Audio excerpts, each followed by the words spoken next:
There. Now I'm recording things. Um, just a reminder to you that there are three different kinds of possible prompts for the LEQ. The first one is similarities and differences. I went ahead and did both similarities and differences for all of those major events or major themes in European history. And then we get down to this causation kind of thing. Develop an argument that evaluates how religious conflict affected. So how does religious conflict affect European society? It's kind of your palette that you can paint upon. Or how does the printing press lead to changes? Opening of the Atlantic trade. Probably have to go back and read a little bit about that. What changes that does that lead to European society? You just need to come up with some ideas. Two ideas probably on how this thing is creating changes, and then you're trying to convince me that this thing does actually have some effects. There's another one: develop an argument that evaluates how new political philosophies. Okay, so like, I don't know, liberalism perhaps, that might lead to some changes, some revolving of history, and the growth of commerce and manufacturing, leading changes in social hierarchy. Think of how the rise of the bourgeoisie is happening 1500 to 1815. You're trying to fill that space, but really what you're trying to do is show me how this thing led to something else. And so if I look at um, if I look at the causation essay, remember yesterday we looked at this bit, the compare and contrast essay. With the causation essay, I think you're doing the same thing. In paragraph one, you have a contextualization, about 5 sentences describing, the context of whatever the question or prompt happens to be, and then your thesis paragraph where you say, the printing press caused this thing, and it also caused this other thing, perhaps by, and then maybe giving me a little bit extra information. And then your second paragraph is all about that first idea. The printing press caused this by such and such. And you give me all the facts that you want to give me. Great facts will lead you to a couple of points. And then give me a second idea. The printing press also caused, this other thing to happen because da da da, and then you fill in the facts there as well. Always, your first sentence is telling me what your whole paragraph is about in the body, and so hopefully that sets you up to talk about that during your body paragraphs, and that's that. Any questions about that? Go ahead. This isn't about direct about the causation, but how long do they give for this? 40 minutes? 40 minutes, yeah, yeah. Usually it's about 5 minutes to think about it and come up with your facts, and then another 35 minutes to write. But hopefully you will have prepared some, and we'll be ready to rock and roll as soon as you see what two choices you're going to have and which one you would rather deal with. So, yeah, like you said, we can prepare some stuff. Oh yeah, If I took notes on a bunch of different, like, prompts, could I use them? Or yeah. would you rather, like, I mean, honestly, I'd like this to be as real as possible and real as study the heck out of it. Maybe even write out a thesis. I I don't know what to do, but don't cut and paste. You know what I mean? Don't have everything ready and then you've got a thesis, you cut it, you paste it, and you fill in the facts. I would say try to be really honest about just not looking at notes during the thing. I know it's impossible for me to police that, um, but I trust that you're gonna be good with this. You're welcome. You see, I'm kind of torn with what to tell you, which is kind of silly, but anyway, I just hope that you're as honest as possible, and even if somebody chose to cheat the heck, cheat their way through the whole thing, I think it's really a difficult task anyway, and cheating your way through it doesn't guarantee that you're going to get a 5 out of 6 or a 4 out of 6 either. Okay. Um, Anytime you want to talk about that, if you want to meet during office hours or on a flex Wednesday or whatever, I'd be more than happy to meet with you. Maybe next Monday we can do a little bit more in terms of preparation as well. We do need to move on though. Oh, I've wasted 5 minutes. Not wasted, spent 5 minutes. I do want to talk to you today about, I think, probably the most difficult 1848 revolution to kind of figure out. And the reason for that is it's the Habsburg Empire or the Austrian Empire. And the reason for that is there's a whole bunch of little revolutions in all the different parts of the Habsburg Empire. But if you want me to maybe I'll do this at the end. I'll summarize at the end. It can be summarized fairly simply. It's just there's a lot of detail in the middle. In the Habsburg Empire in 1848, there are national revolutions and liberal revolutions. But a difference between what you had happening in the German states, well, what were the German states trying to do in terms of a national solution? I think you said it right. Pull it together, a Germany. What do you think in the Habsburg Empire the national effect is of of a revolution in 1848? Like making your own like region a country. Exactly. Yeah. So pulling the empire apart. It's the exact opposite of what you have going on in the German states. So that's really kind of interesting. The liberal bit is basically the same, though. Wouldn't you agree that they're trying to move towards more constitutional rule, less autocratic rule, allowing the elite or whoever they're comfortable with, allowing them to have the vote? Good. The Habsburg Empire in 1848 is a pretty populous place. It was in the pre-1815 period of time fairly powerful if you think about it. 36 million people, the same population of France, half the population of Russia, but more advanced than Russia, less advanced than France, let's say, double the population of Prussia. I would say that because they're more towards the east, they're maybe a little bit behind what we find in Western Europe. And my continuing thesis is as nationality becomes more important, the Austrian Empire becomes weaker and weaker. As the allegiance to a person, regardless of their nationality, as that wanes, I think the Austrians are going to be in trouble, or the Habsburg family is going to be in trouble. There are, I don't think you need to write down all these ethnic or national groups, but just know that there are 12 really pretty populous ethnic or national groups. Number one are the Germans. And I say number one in power and influence and perhaps in numbers. Maybe like 25%. And then maybe the second most powerful group, the second most influential group are the Magyars, also called the Huns, or the Hungarians. And they're about 25%. And then you have a whole bunch of people who, for the most part, are Slavic peoples. They speak a Slavic language. Most of them, not all of them, but Czechs and Poles. An old term for Ukrainians before there was a Ukraine is Ruthenians. Slovaks, that's the second part of Czechoslovakia. Serbians and Croats and Slovenes are all people who will belong to Yugoslavia someday. For some reason, there were also people called Dalmatians who are on the coast, the Adriatic coast, or Dalmatia. I think they're basically Croats. The only thing that is different about the Dalmatians is, and this is really kind of odd, is they are light complected, but they have black spots all over their bodies. Okay, that part I just made up, but there are people called Dalmatians who are not dogs and who actually are, I think, Catholic Croats. Romanians as well, and Italians as well. Romanians and Italians are not Slavic peoples.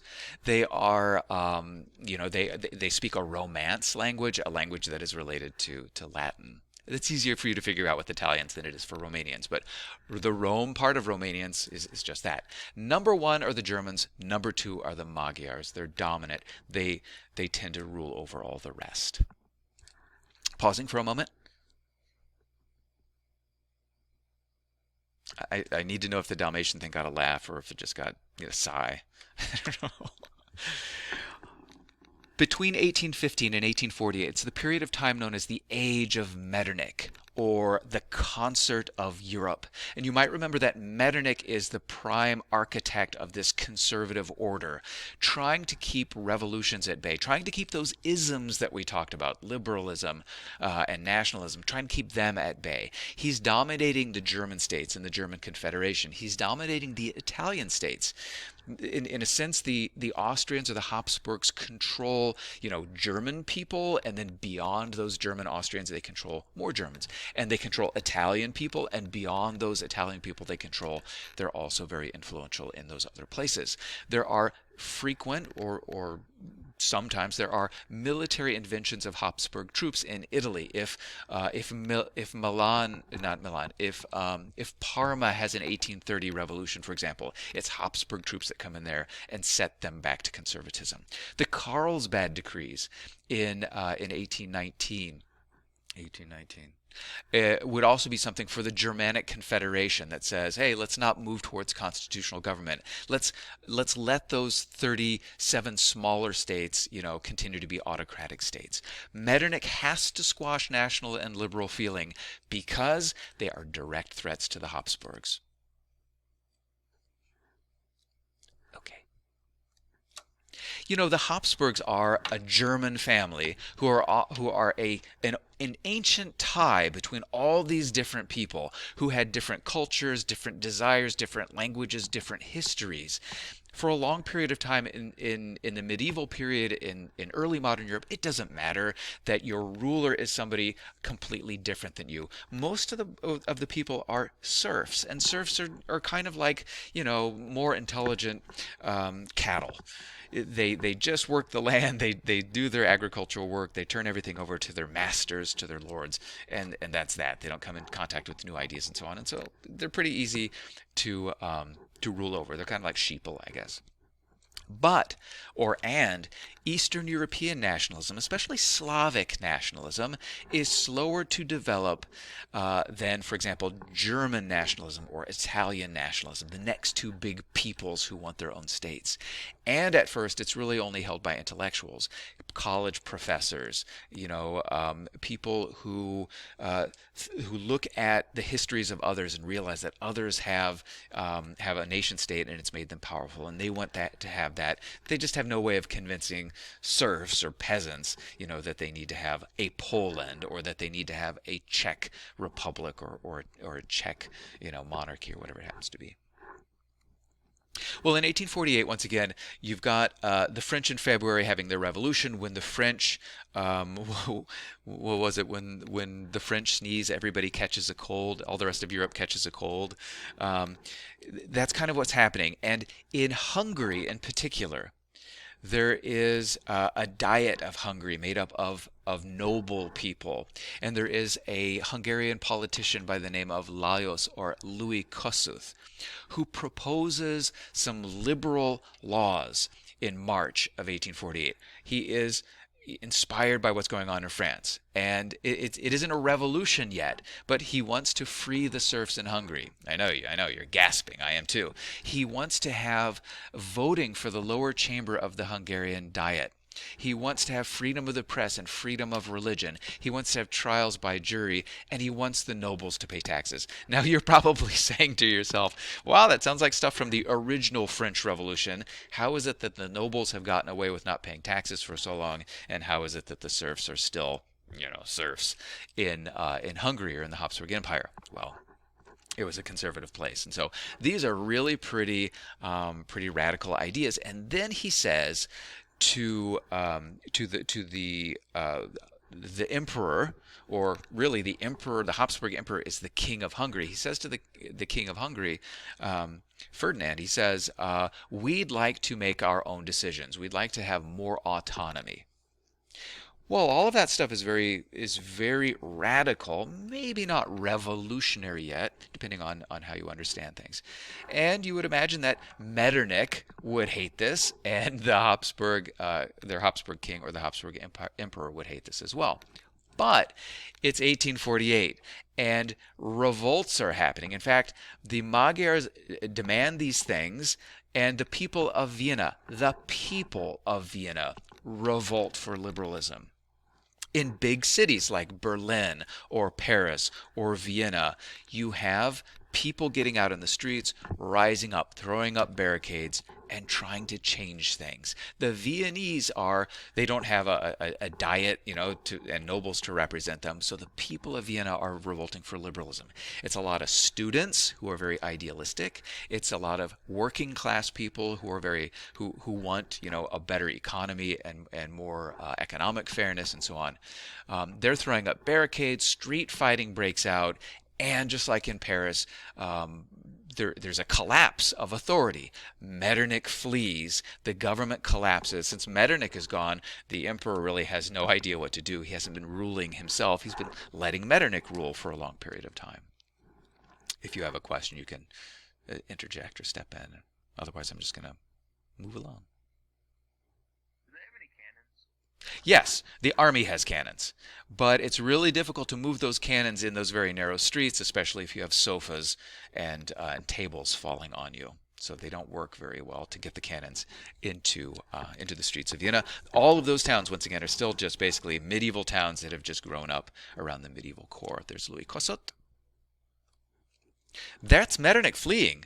There's a couple of sarcastic cartoons about him. One of them, I like the one on the left. Do you see what's going on with Metternich? Or do you see the Pinocchio thing that's happening?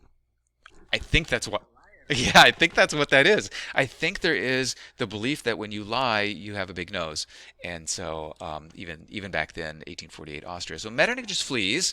He flees to Britain and hangs out with Louis Philippe, and then Ferdinand does what all these other rulers do. He promises a parliament. He convenes a national assembly. He gives in. He promises that there's going to be a constitution, and hold on to your socks, he ends serfdom. Good. Thank you. Thank you. I love it. He ends serfdom. You might remember that Joseph II, some 60 years before, tried to end serfdom, and he had nobody to support that. The serfs weren't supporting it, the nobles weren't supporting it. It failed when he died, and they brought it back. Finally, serfdom, 1848, dies in Hungary. It dies in the Habsburg Empire. And then, as this emperor, who's kind of a weakling, sorry, Ferdinand, but as this emperor gives in, it encourages all these national groups, all of these other people throughout the Habsburg Empire to say, the center is weak, the central government is weak, the emperor is giving in to whatever people demand of him. Let's make some demands too. The Magyars are getting what they wanted, the people of Vienna or Austria getting what they wanted. Hey, let's have a revolution as well. There is a picture of barricades and people doing their barricade thing. I like to joke that I have a collection of art of barricades, and we have a very small closet downstairs in our basement. And I put all of these images up in this closet. I like to go in there and I barricade myself in there. I lock the door of this closet, and then I take in all of the barricade artwork. It's psychologically somehow healing. Well, Bohemia. If you remember, I talked about Bohemia last time. Bohemia is filled with Czech people. It's also filled with more Germans than you think. It's probably like 60-40 Bohemians and Germans at this point in time. That might surprise you, but that's the way it is. Czechs and Germans living side by side. The Germans are always the ones with more power and more economic wherewithal. But Bohemia, this is Czechs and Germans together, it asked for, demanded really, the same status as Hungary. In other words, Hungary says, we want more autonomy. We want to do this, that, and the other. And Ferdinand says, okay. Now Bohemia says, well, if the Hungarians are going to get that, we want this too. We want to make our own decisions. And he says, okay. And then in the northern part of what becomes Italy, in Milan and Venetia, They don't just want autonomy. They don't want to be a part of the Habsburg Empire anymore. These are Italian people, or will be Italian people someday. They find themselves to be fundamentally different than everybody else in the Austrian or Habsburg Empire. And so they just have a revolution. In Milan, they chase away the Habsburg soldiers, the Austrian soldiers who had been controlling them. In Venetia as well, they declare itself a republic and they chase away the Habsburg troops who are keeping them under control. And then, kind of a crazy thing happens. The King of Sardinia, remember, Sardinia Piedmont had been created in 1815 as a block to French power. The King of Sardinia decides to invade Lombardy and Venetia in a kind of nationalistic land grab. The King of Sardinia is Italian, and he's grabbing Italian land.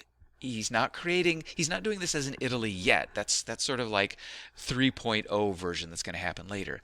But he is, he is a Sardinian Piedmontese king who's taking over territory of people who are a heck of a lot like him. More barricade pictures. Any questions about any of that? I'm more than happy to pause and answer.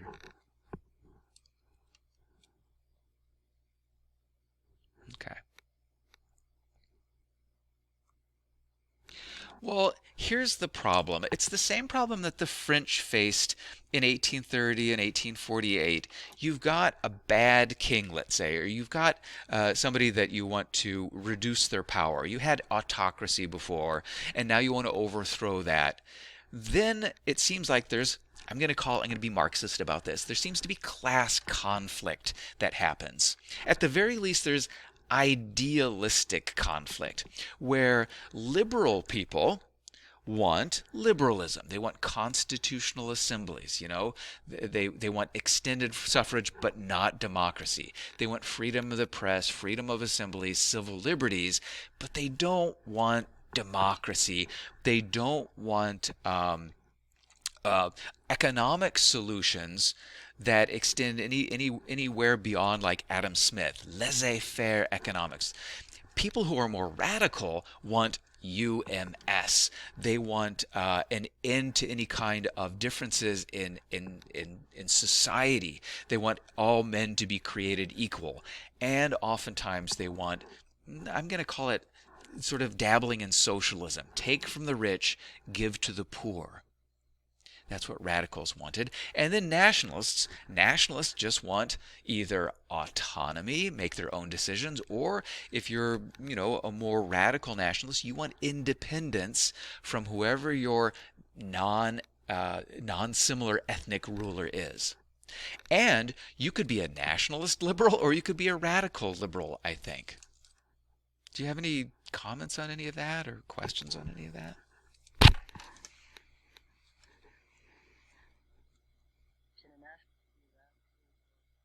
Yeah, a nationalist can be radical or liberal in the sense of if you're a radical nationalist, then you want to have your own country. I think if you're a liberal nationalist, then you just want autonomy within a bigger thing. So essentially, a liberal nationalist, ignore the political aspects of it, just the nationalism aspect of it. A liberal nationalist is going to say, we're going to, as Bohemians want to remain part of the Habsburg Empire, we just want to make our own decisions. Whereas a radical nationalist would say, we're Bohemians, we're mostly Czechs. We want a place called Czechia, and we're going to have a Czech king instead of a German king. Well, the Bloody June days that happened in June 1848 in France frightens other people. People look at what's going on in France. They take their cues from France. They say they're having a revolution. We should have a revolution. They look at what's going on in France and say, oh my God, once you overthrow the king, then you got society kind of splitting. People who want more radical solutions to things and people who want more moderate or more liberal solutions to things. The Germans and the Czechs, for example, in Bohemia had quite a bit of friction. They wanted autonomy, but if they get autonomy, then Czechs and Germans within Bohemia have to compete with one another to be supreme in Bohemia, rather than both groups just being, overrun by an autocrat in Vienna. So, revolutions are kind of messy because once you overthrow the bad or push the revolution forward, then you get a splitting of opinion, and that can lead to kind of a civil war or conflict. Peasants, I'll just pause for a second there. Peasants make up the bulk of every single place within the Habsburg Empire. And the peasants, as you know, are generally conservative, not super educated, not radical, once they get what they want. And what the peasants wanted, I guess, in 1848 was an end to serfdom and the opportunity to own their own land. Once serfdom is done away with, once they are free to pursue their own economic future, they're still pretty religious, they're still pretty conservative, and when they are ordered to do things, they follow those orders. And peasants make up the bulk of the army.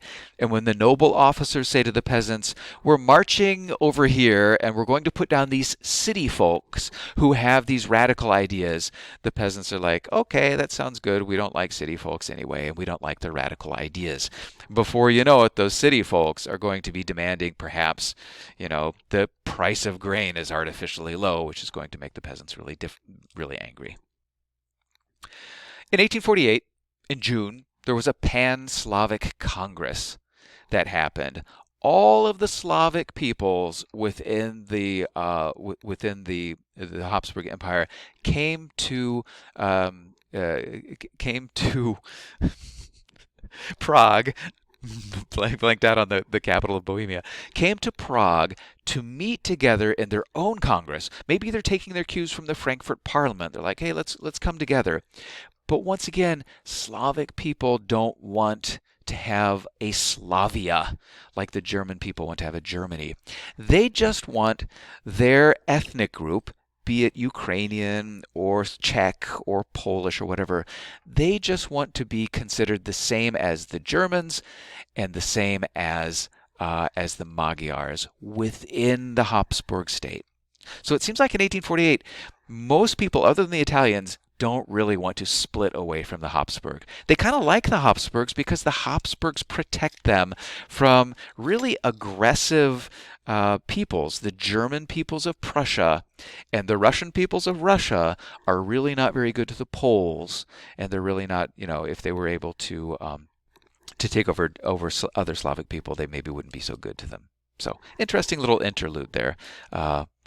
Showing you that nationalism among Slavic people, it just isn't there just yet. Well, here's the big story. The Empire Strikes Back. And what I mean by that is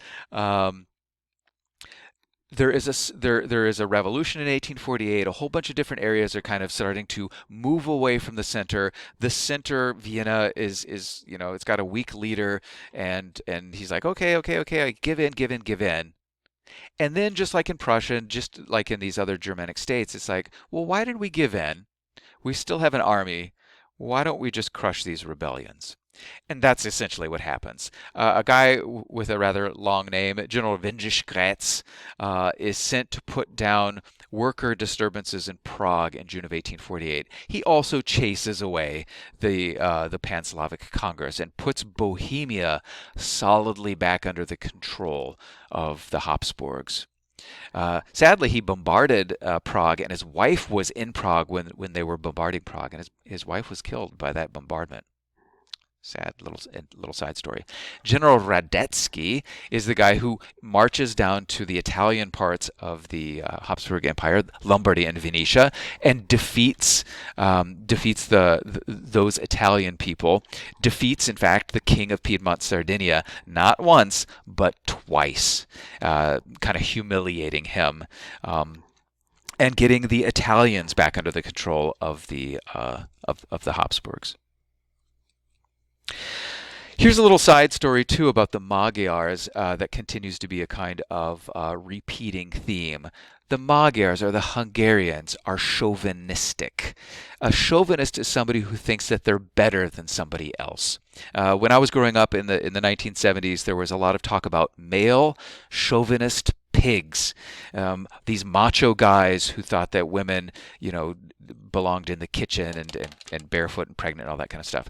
The Magyars think they're better than everybody else who they rule over. They're better than the Romanians. They're better than the Serbians. They're better than Croats and so on.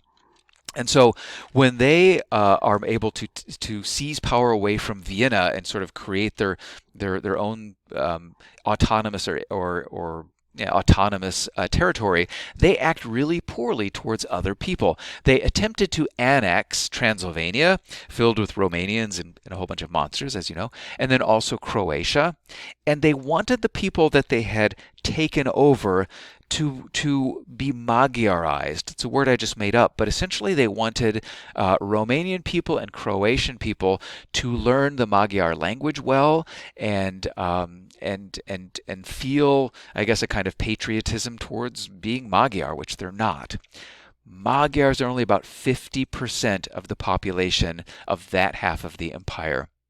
And so Magyar nationalism sparked other nationalisms to resist and revolt against the Magyars. In fact, the Croats and the Serbs in particular fight against the revolutionaries. They fight against the Magyars and invade Hungary in September of 1848. All that might have been kind of confusing. Questions about that? Do I need to explain that again, or is it good? I have a question. Yeah. Were the Magyars and the Germans like butting heads? They are at this point in time, and they do frequently. Um, the Magyars are breaking away from the Germans, if you want to consider it that way, right? In March of 1848, and they're demanding autonomy, and they're getting autonomy, and then they're kind of getting out of control themselves and being jerks to these other people who they rule over. Now, the Germans are dealing with their own problems right now, right? The Germans in Vienna are dealing with the Bohemians, they're dealing with the Italians. They're getting them back under control. The Magyars are sparking further rebellions against these rebels, the guys that started the revolution of 1848 in the Habsburg Empire. I hope that makes sense. Yeah, thank you. You're welcome. Great. Vienna sees what's happening.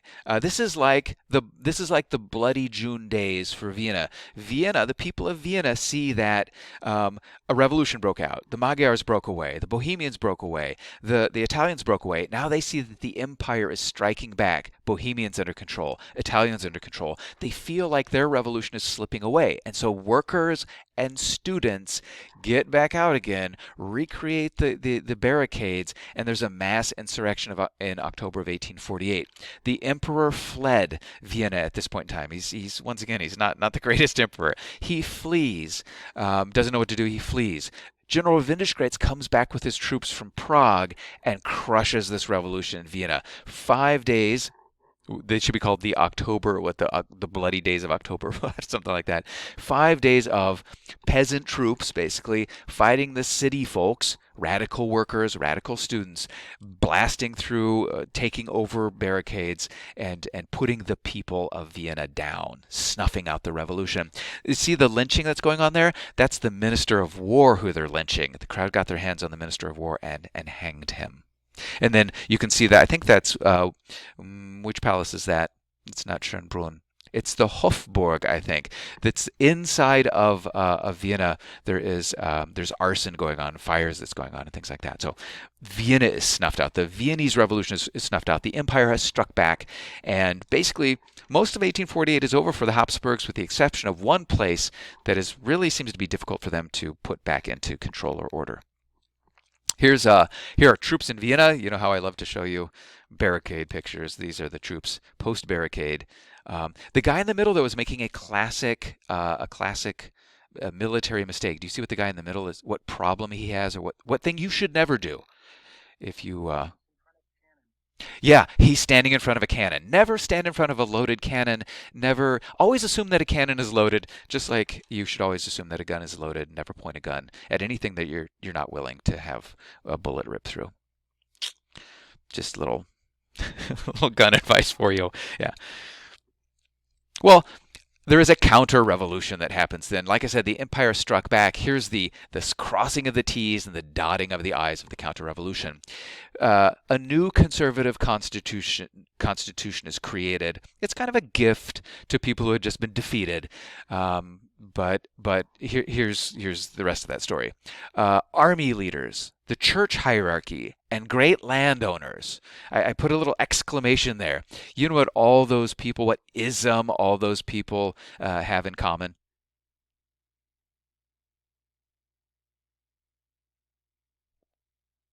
We only have like four isms that we've talked about in this unit.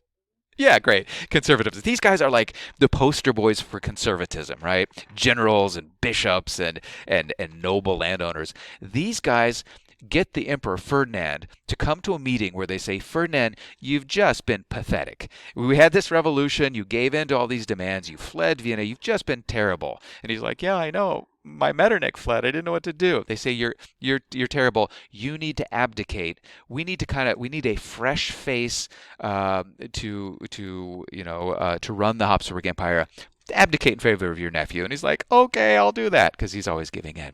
So Franz Joseph the First becomes the new Habsburg emperor. He rules, he reigns. He's about 18 at this point in time, I think. He reigns from 1848 to 1916. Wow, right? He's in there forever. He's the new emperor.